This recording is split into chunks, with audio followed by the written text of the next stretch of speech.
रावण की यह बहन दुष्ट हृदय दारुण जस अहने, दुष्ट पापी है। आकाश मार्ग से जब पंचवटी के उन कुटिया पर्ण कुटी के ऊपर से जा रही थी वह, तो उन्होंने दोनों राजकुमारों को देखा। दोनों राजकुमारों को देख करके मन में कामना जग गई। विचार आ गया, इतने सघन जंगल में सुंदर राजकुमार मिलने तो संभव नहीं है, कौन है? और मैं इतनी पापनी हूं, राक्षसी हूं कि मेरे से कोई विवाह भी करने के लिए तैयार नहीं। किसी प्रकार इनसे विवाह हो जाए। शूर्पणखा ने वेश बदला और वेश बदल के शूर्पणखा श्री राम जी महाराज के पास गई और श्री राम जी से कहने लग गई, शूर्पणखा आप वन में अकेले हैं, यहाँ वन में आपका काम क्या है? मैं भी इस वन में अकेले विचरण कर रही हूँ, विश्व सुंदरी हूँ। इंद्र भी हमारे सुंदरता से मोहित हो जाते हैं, लेकिन मैं इंद्र पर मोहित नहीं होती हूँ। मैं आप पर मोहित हो गई हूँ, आप मेरे से विवाह कर लें। भगवान श्री रामचंद्र जी ने कहा, मैं विवाह नहीं कर सकता क्योंकि मैंने विवाह कर रखा है। ये जानकी मेरी पत्नी है और मेरी पत्नी मैं चूंकि विवाहित हूँ, इसलिए मेरे से ना विवाह करके एक विकल्प मैं आपको दे सकता हूँ। क्या? मेरा छोटा भाई वहां खड़ा है, लखन, आप लखन से विवाह कर लो। शूर्पणखा लखन लाल के पास गई, लक्ष्मण से कहने लग गई, आप इस वन में अकेले हैं, मैं भी इस वन में अकेले, और मैं चाहती हूँ कि इस अकेले वन में न रह करके आप हम दोनों विवाह कर लें। लक्ष्मण ने कहा, मैं विवाह नहीं कर सकता। क्यों? कहने लगे, मैं विवाह इसलिए नहीं कर सकता हूं क्योंकि मैं सेवक हूं और मैं तुम्हारा जीवन नरक में नहीं डालना चाहता।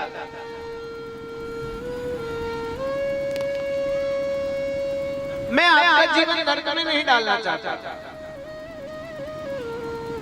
आपका जीवन में नरक में इसलिए नहीं डालूंगा क्योंकि सेवक सुख चाहा मन भिखारी। सेवक कभी भी सुख की कामना नहीं कर सकता।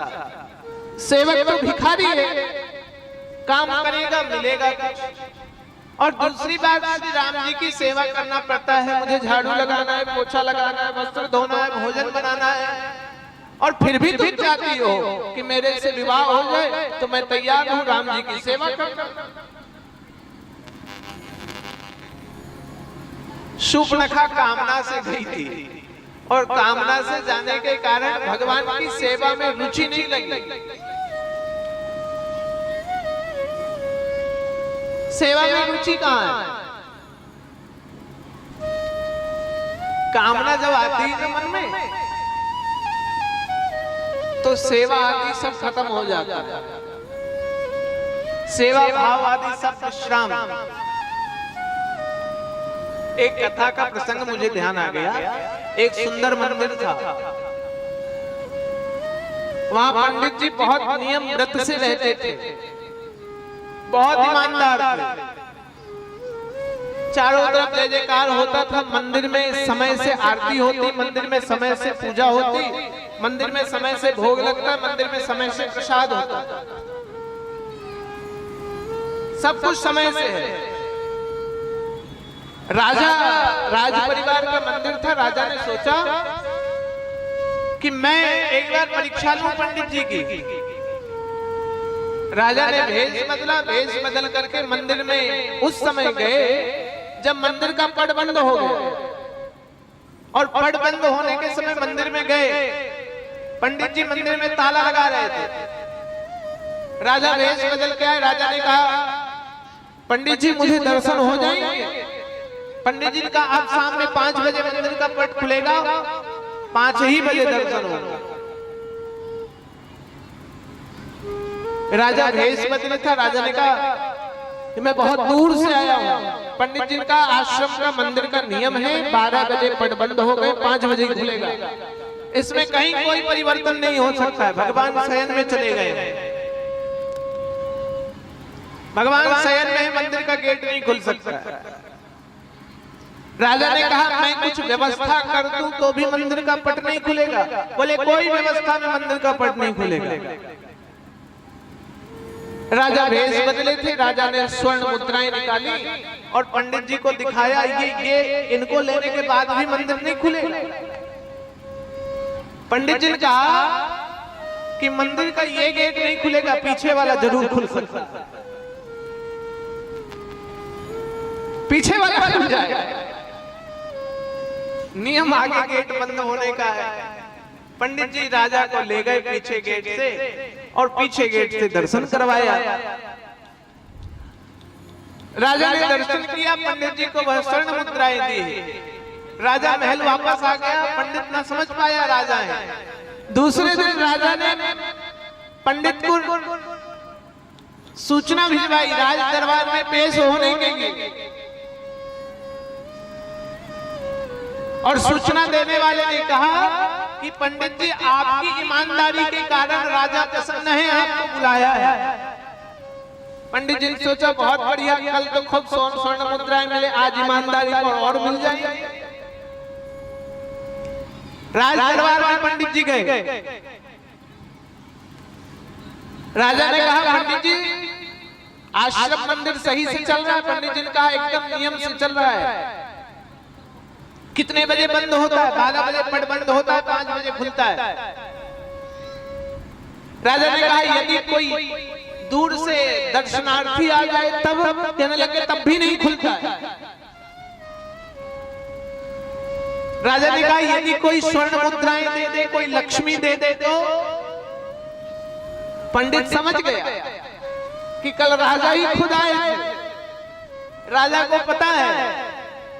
पंडित जी ने कहा महाराज ये बताओ मंदिर किसका है? तो कहने लगे मंदिर तो श्री लक्ष्मी जी का है। तो कहने लगे जब लक्ष्मी ही बाहर आ जाए तो मंदिर का गेट खोलने के लिए तो लक्ष्मी को अंदर ही करना पड़ेगा, इसलिए मैंने गेट खोल दिया। हम चतुराई का काम करते हैं। शूर्पणखा ने चतुराई क्या की? लखन लाल को छोड़ करके श्री राम जी के पास पुनः आ गई और श्री राम जी के पास आकर के कहने लगे वो आपका जो छोटा भाई है वो तो कहता मैं दास हूं, मैं सेवक हूं, सेवक जो कर ही सेवकाई, मैं तो सेवक हूं, सेवक करने वाला। और सेवा करने वाले के साथ आप सब विवाह करा रहे हो। भगवान राम ने कहा नहीं नहीं वो मेरा छोटा भाई है, तुमसे झूठ बोल रहा है।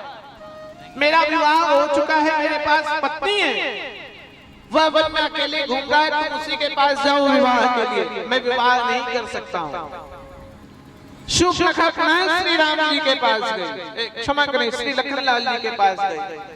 लखनलाल ने कहा आप मेरे मेरे मेरे मेरे जो दाता है, मेरे अन्नदाता, मेरे प्राणों के रक्षक श्री राम जी आपसे मिथ्या बोल रहे हैं। मैं तो सच में सेवक हूँ। देखो वह आसन पे विराजमान, मैं तीर लिए खड़ा हुआ हूँ। यदि मैं भाई होता तो मैं उनके साथ बैठता, कहीं अन्यत्र रहता, विश्राम करता। मैं तो दरवाजे की सुरक्षा पर तैनात हूँ। शूर्पणखा को क्रोध आया और क्रोधी शूर्पणखा ने कहा तुम इस स्त्री के कारण, इस स्त्री के कारण तुम हमारा परित्याग कर रहे हो। इस स्त्री के कारण एक बार वह परित्याग कर रहा है, एक बार वो परित्याग कर रहा है, तुम मुझे जानते नहीं हो। शूर्पणखा ने भेष बदला और शूर्पणखा भेष बदल करके सीता की तरफ भगी है खाने के लिए, मारने के लिए। और जैसे ही सीता की तरफ भगी भगवान राम ने लखनलाल को कहा लक्ष्मण हाथ उठाओ, और जैसे ही लखनलाल को आदेश दिया लक्ष्मण अति लाघव सो नाग कान बिनुकीन है। ताके रावण कह मानो चुनौती दी। लक्ष्मण को कहा, लक्ष्मण ने एक सींग उठाई और सींग उठा करके नाक और कान काट दिए। किसके नाक कान कट गए? शूर्पणखा। शूर्पणखा नाक कान बिन हो गई, ताके कारण रावण कहा मानो चुनौती दे। शूर्पणखा के नाक कान काट करके चुनौती रावण को दे दे।